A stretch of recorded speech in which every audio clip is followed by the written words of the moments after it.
Olá, tudo bom, professor? Tudo bom? Tudo bom, obrigado, viu, por atender a Imagino. solicitação. Então, nós vamos gravar por aqui, vamos gravar um vídeo, tá? Tá.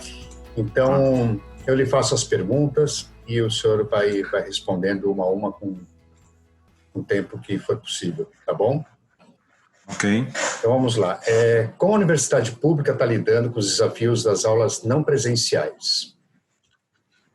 Olha, o desafio é sempre grande, porque a gente não estava preparado para este momento. A gente tem dito que a gente está num momento de ensino remoto emergencial e que justamente nesse momento tão crítico a gente precisa reconhecer que a realidade que a gente está vivendo se impôs, uma pandemia se impôs, que a gente deve lidar com essa dificuldade. Então, a gente, como se diz, está trocando a roda com o carro em movimento, aprendendo a usar, capacitando os professores, entendendo as dificuldades dos estudantes com o próprio processo. Então, é um processo difícil, complexo, que traz junto todas as complexidades que cada um tem em sua casa, em sua residência, em seu ambiente familiar, e que traz junto também uma nova metodologia, uma nova maneira de ensinar, uma nova maneira de aprender, que certamente é um processo complexo, difícil e que deveria ter sido realizado em um tempo maior. Então a gente está realmente num momento muito crítico, mas ao mesmo tempo muito curioso e importante, porque há boas iniciativas, há boas práticas e bons exemplos que estão ocorrendo neste momento tão complexo. E qual o futuro da universidade pública, presencial ou híbrida?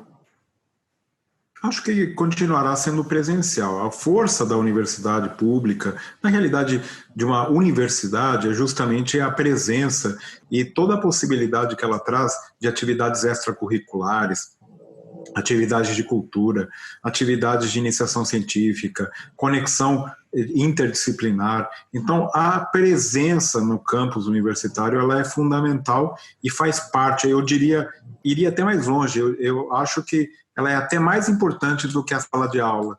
Então, continuará sendo presencial, mas acho que a gente pode incorporar, sim, alguns elementos das atividades remotas. Aulas, por exemplo, do tipo, as antigas, né, digamos assim, com PowerPoints, apresentação, monólogos, eles podem ser vistos online e depois o momento da sala de aula aproveitado para mais projetos, mais trabalhos colaborativos, tirar dúvidas, fazer exercícios, que é um uso mais efetivo do tempo que os estudantes têm junto com os professores e com seus colegas. E quais as inovações que o senhor acredita que irão despontar na pós-pandemia, né? Tanto na educação como em outras áreas? Bom, acho que a principal inovação é isso que a gente está fazendo agora, né? Usar mais as ferramentas online, gravar, ter menos reuniões presenciais. Eu costumo dizer que eu ia, às vezes, para uma reunião, eu moro em Campinas, mas eu iria para São Paulo para, às vezes, uma reunião de meia hora, perdia 2 horas para ir, 2 horas para voltar, e certamente hoje a gente faz com toda a facilidade conversas, discussões, reuniões, entrevistas online. É o que a gente está fazendo agora. Creio eu que num momento, digamos assim, anterior, você teria agendado, teria vindo para encontrar comigo, faríamos essa conversa online e praticamente você perderia um dia inteiro para essa atividade. Então a gente tem atingido públicos maiores, a gente tem conseguido ampliar a participação das pessoas e da diversidade das pessoas que participam nos debates, nas conversas, nos webinários, nas lives. Então tem sido uma experiência que eu acho que é importante e que a gente deve aprender e tentar manter o máximo possível pós-pandemia. O senhor acha que a universidade pública estava preparada para o ensino online e como que a Unicamp se preparou? Não estava preparada, não, isso é certeza que não estava. A gente tinha algumas atividades, eu diria, pouquíssimos professores que já vinham utilizando e que tinham uma prática nessas atividades, mas nós estávamos preparados, certamente é algo que nos pegou de surpresa e que tivemos que nos adaptar. Então, a palavra-chave que eu tenho utilizado na Unicamp é a flexibilidade. porque ainda não temos todas as ferramentas desenvolvidas, os professores têm que entender que não é a mesma coisa dar uma aula presencial do que uma aula online, não adianta ficar 4 horas à frente de um computador falando, ninguém aguenta, e ao mesmo tempo tem que adaptar toda uma metodologia, todo um jeito de ser muito especial. Então a gente tem aí certamente um caminho a seguir, uma possibilidade que temos para avançar, mas que certamente é um caminho longo. Não estávamos preparados, com toda certeza tivemos e temos muitas dificuldades ainda no nosso dia a dia e estamos avançando, tanto em termos de ferramentas online, com as possibilidades que surgem, cada dia estão também os softwares melhorando, mas também metodologias, maneiras de ensinar, o que pode ser realizado ou não dentro desse contexto. Certamente não estávamos preparados, mas eu fico impressionado com a capacidade que os nossos docentes tiveram em transformar rapidamente as disciplinas em disciplinas online. Nós tivemos mais de 6.000 disciplinas que em menos de 2 semanas a gente passou para atividades remotas. É um número considerável e impressionante se você for pensar na capacidade de adaptação que tanto os professores quanto os estudantes tiveram. E é possível avaliar que os estudantes se adaptaram ao ensino à distância e também é possível avaliar se eles preferem atividades síncronas ou assíncronas? A gente está estudando justamente isso, né? Fizemos uma série de pesquisas dentro da universidade, aproveitando que somos uma universidade de pesquisa, fizemos uma série de enquetes, estamos tentando entender as principais coisas positivas e negativas desse ensino remoto.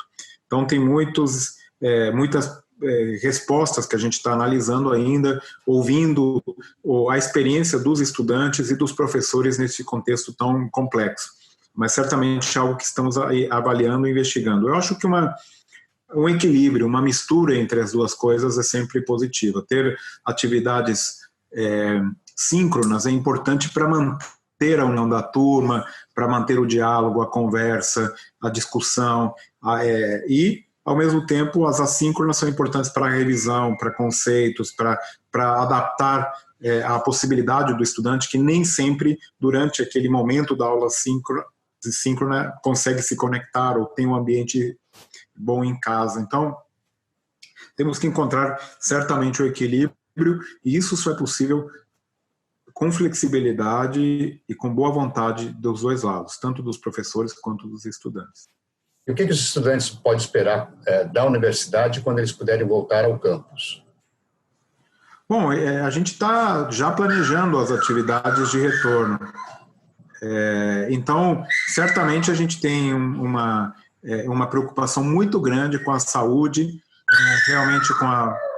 Deixa eu repetir essa que minha cachorrinha resolveu... Sem problema. Só um minutinho, deixa a minha esposa entrar, que ela fica desesperada aqui. Quer que eu repita a pergunta? Sim, só um minuto, deixa lá. Ela já está entrando? Só um minuto. Pode repetir. Tá. E o que os estudantes podem esperar quando eles puderem voltar ao campus?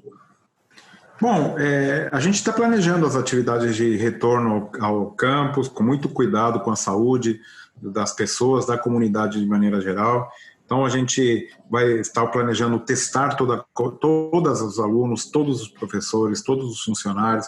Teremos um software para acompanhar os sintomas, o distanciamento social, todos os espaços de convívio comum estão sendo reestruturados e reorganizados. Então, estamos fazendo um grande movimento para voltar, quando for possível, de uma maneira muito gradativa e muito cuidadosa. Então, certamente, num primeiro momento, pelo menos, a gente voltará, quando voltar, privilegiando os estudantes que precisam se formar, que precisam concluir algumas atividades que exigem a presença e gradativamente ir voltando para as outras atividades. Nós, na Unicamp, decidimos que esse segundo semestre será preferencialmente de forma remota ainda. Então, tudo que puder ser feito de forma remota será feito de forma remota. E o senhor acha que a educação foi valorizada nesse período ou, ao contrário, perdeu a sua função social? Não, ao contrário, eu acho que e nas universidades públicas em particular, a gente estava num período sofrendo muitos ataques, estamos também com um período onde a ciência, né, muitas vezes estava sendo contestada, e justamente, paradoxalmente, a pandemia veio e abriu mais espaço na mídia para os professores universitários, para os pesquisadores, para a ciência de maneira geral. Então, ocorreu um movimento, naturalmente, no meio de uma tragédia como esta, mas um movimento de valorização da ciência, valorização da pesquisa e valorização das universidades. Então, por exemplo, na Unicamp, nós continuamos as nossas atividades, toda a área hospitalar, mais de 70 grupos se organizaram rapidamente para pesquisar possíveis ataques aí à pandemia, estudar a pandemia de uma maneira mais efetiva. Organizamos um engajamento da sociedade com uma valorização de doações, de voluntariado, ou seja, foi um momento importante de conexão da universidade pública com a sociedade. Eu acho que teve esse aspecto, se podemos achar algo positivo no meio desta tragédia incrível que estamos passando, é essa reaproximação, digamos assim, da universidade com a sociedade. E após a pandemia, que forçou o isolamento social, como que a universidade vai agir para atrair e reter os alunos, evitando desinteresse e evasão escolar? A evasão, no caso, da universidade, né?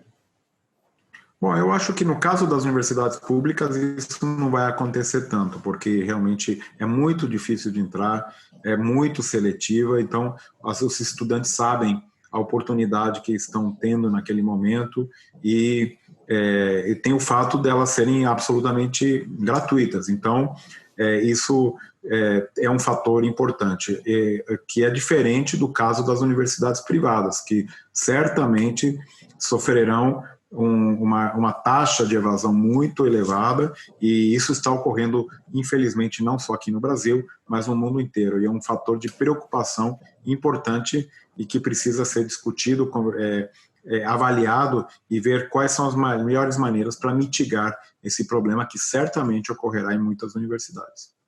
E para encerrar aqui a nossa conversa, mudou o papel da universidade após essa crise social, econômica e educacional? E qual o papel da universidade hoje? Eu acho que o papel não mudou. A gente tem uma missão muito clara. Eu acho que a gente conseguiu, como eu comentei brevemente antes, ampliar a comunicação, né? Acho que a gente tem que alavancar esse momento, melhorar a comunicação institucional, melhorar a comunicação dos nossos cientistas, nossos professores e mostrar à sociedade a importância que tem as universidades públicas e as universidades de pesquisa e as universidades de maneira geral, na formação de recursos humanos, na formação de futuras gerações de profissionais que vão fazer este país um país melhor, este mundo um mundo melhor. Eu costumo dizer, e eu acho que não exagero, né? Sem universidades, o país não tem futuro. E por isso mesmo, a gente precisa cuidar das nossas universidades, mostrar para a sociedade, para os políticos, para os formadores de opinião, para toda a sociedade de uma maneira geral, que a universidade é um legado importante da sociedade, é um bem público fundamental para que a gente possa ter uma soberania, para que a gente possa ter um futuro melhor e um futuro sustentável. Então tá bom. Muito obrigado pela participação aqui no Papo Pro novo blog da Beth, tá bom? Obrigado, André. Eu agradeço, um abraço. Tchau.